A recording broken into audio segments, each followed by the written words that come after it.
like Bob said, I'm Alisha Sedlmayr. This is Michael Luebbers.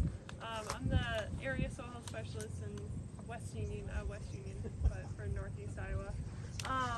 So Bob invited us out here today just to talk about some soil testing you can do on your own, just in your field, if you were curious about how your fields were going to do well. Of course, we also brought the microscope because we want to get the biology involved. That's something, if you wanted to invest a little bit of money, do some YouTube videos, you can start looking at that. But we'll just do some really simple ones that are pretty fun to try. So on the really quick and easy ones, it's like a little kitchen sink sieve that you can just put in your kitchen sink. So what you do, you need to get your little kitchen sink thing that you can just get from the store. Then you get a shovel, you put it in the ground, you get a little block of soil, and you just crumble it in here. This is not the sample, so I'm not going to crumble in this one. But you crumble it in there, you want it nice and crumbly. If you can get it like that, then you'll take whatever container you can get it fit in, and you'll just submerge it, and try to just dip it in there a couple times so it gets submerged. You'll leave it in there for a little bit. And then once you can see that it's fully submerged, a real quick one, see what your water quality is like after you do it. Is your water pretty clean? Is it getting a little cloudy? This is actually the forest soil out here. So if you do this test, I would recommend comparing it to a soil that you know that is healthy. So whether that's like a field border, sometimes your lawn you can compare it to. And Bob already went through the principles. We're talking about having roots all throughout the year, the coverage, having your soil covered. All those principles relate back to biology, which is what we love to focus on, the biology. And those are what's going to create these glues to hold your soil in place. So when you submerge it in the water, how well do we have glues to hold that soil together? So after you do that, you see, okay, do we have structure? So do we have aggregates or is it becoming muddy? So I took 4 different samples. This would be the 5th from the forest. But then you shake it and you see, is it holding the structure? And so this one was supposed to be the most productive ground, which is fine. I'm very happy you're getting productive ground out of it. Now if we look at the soil though, and this is of course comparing it to very healthy soil. Okay, out of the woods. Out of the woods. Yep. So this is prime stuff. We're gonna have fungi and bacteria, and we're gonna look at it here in a second. And you just shake it, and I'll try to shake this a little more because I've already shook this one. But we've kind of lost our structure here.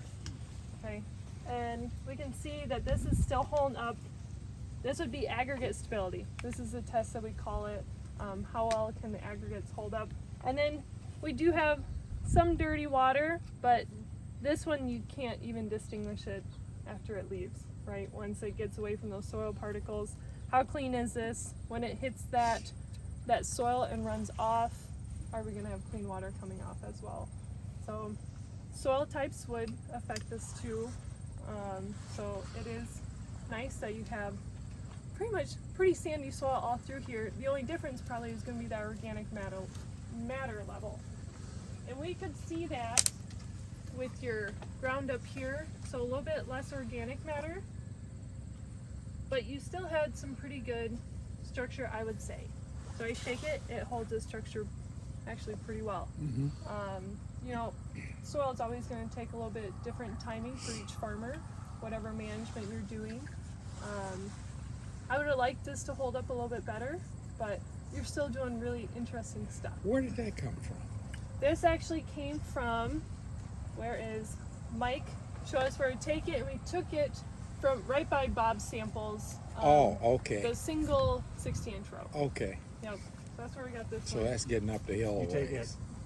like a certain depth down, or We go about 2 inches, but I would do just your shovel full, and then pretty much within that, you can try to do differences. The biology is gonna basically what we're looking for with the roots that we have, the residue that we have is gonna be in the first couple inches. Now, did you clump that sample, or did you just dump it out of the shovel in the sieve? So I took the clod from the soil and then you try to crumble it. Now the stuff, Crumble it, that's right. yep, the stuff up here was pretty sandy. so I didn't really get a clod.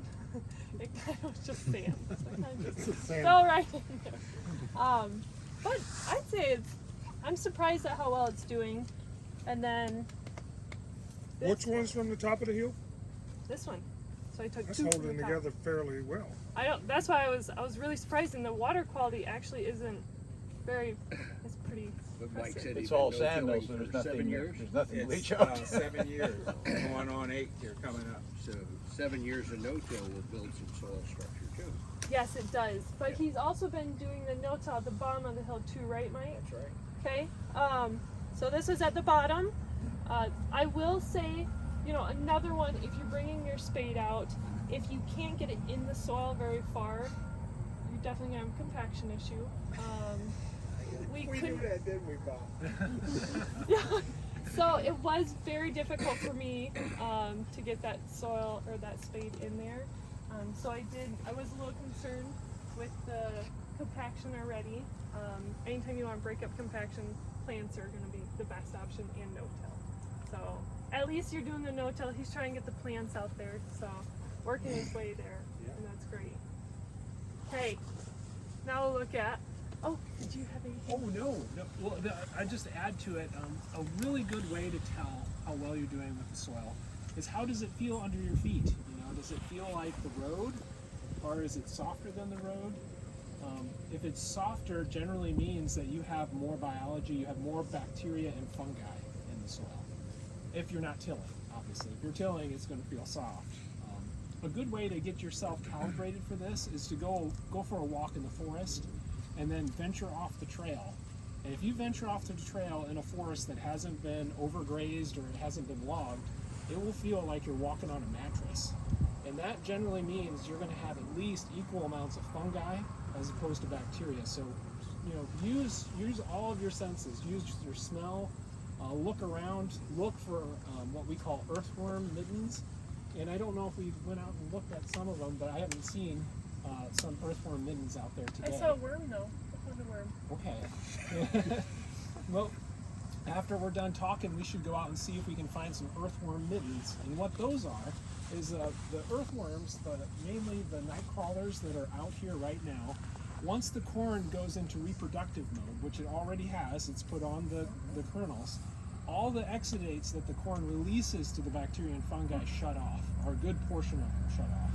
And the bacteria and fungi they're feeding, therefore, go dormant.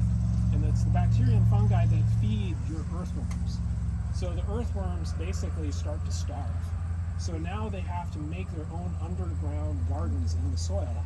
And what they do is they go out and they start pulling residue back underground to grow bacteria and fungi in their little caverns. So after we're done here, we're going to take a look to see how many of them we can find. And if you haven't seen them before, you'll walk right over top of them. But we're going to go and look for them, and once you see one, I guarantee you're going to start looking for them, and you'll find them everywhere in a no-till field. So this softness of the soil, is that dependent on the recency and amount of rain or not? That has something to do with it too, but it does have an effect on it. It dries things out, makes it harder. But You're even best off having no shoes when you go out there. yeah, you have to become a shoeless hippie. Levitate is even better. So that's a really good way to tell how well you're doing. Right even before you look at anything with the microscope, and then you know for sure. The water question too, if you are trying to judge compaction, that can be based on water. So if you've been really dry, you can't get the spade in there. It may not technically be compaction, it could just be because it's so dry. Lacking moisture. So I don't know. You know, it's funny you mentioned that, Michael, because I've noticed when I've walked down some of these roads here, it is soft. It's like it's been tilled, and it hasn't been. Yeah. The minute you let nature do its business of, re-aggregating the soil, we're going to see the basics of soil structure right on the microscope here. Oh,